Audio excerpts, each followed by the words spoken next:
Good evening. This is CTV News for Tuesday, July 17th. I'm Patricia Vallone. And I'm Sonia Shrivastava. Thank you for joining us this evening.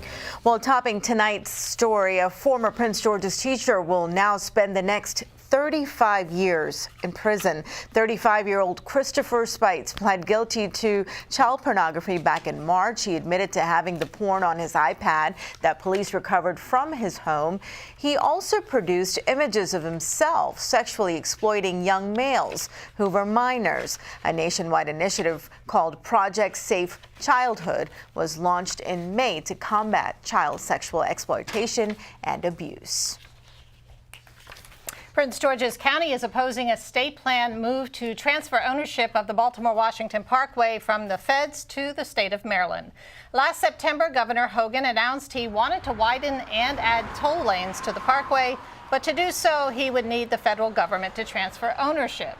Today, Council voted to send a second letter to Hogan in opposition.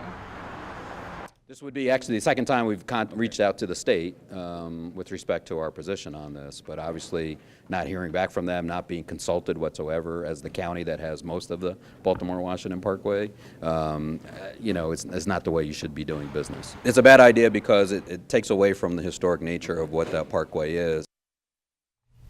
And other possible uses for that roadway include the maglev system and the Hyperloop. Well, as we have been telling you over the past few months, Prince George's County is in the process of rewriting its zoning laws, some of which have been on the books for decades. The council held its final public hearing on the matter today regarding the bills. Supporters say the proposal, called Plan 2035, will help guide the county moving forward in the area of development, specifically targeting neighborhood and mass transit. Council members are expecting to have legislation in place by October. Meantime, 12 people are in the hospital after breathing in carbon monoxide this morning in Odenton. Now, this all happened at the Navy Federal Credit Union in the 1100 block of Annapolis Road.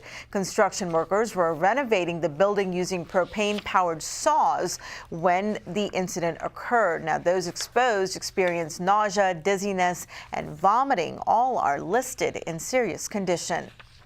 A dump truck overturns on the Capitol Beltway earlier today, causing major traffic delays and spilling debris across all lanes of the inner loop. The crash blocked all southbound lanes for about an hour.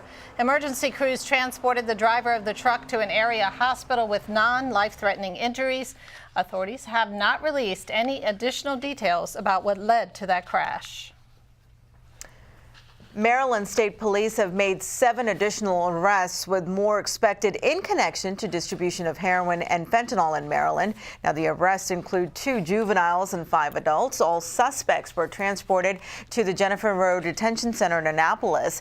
Information developed during the investigation, which began in the fall of 2015, indicates the suspects were part of a drug trafficking operation supplying drugs to Prince George's and other counties. Additional arrests and charges are expected in this case.